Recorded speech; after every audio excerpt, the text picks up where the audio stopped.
town in which I live is breaking water.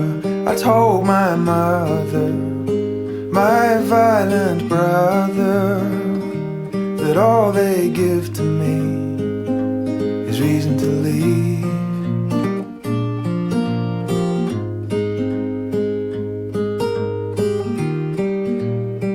Imagine my surprise, a pair of ancient eyes set into a face as old as land.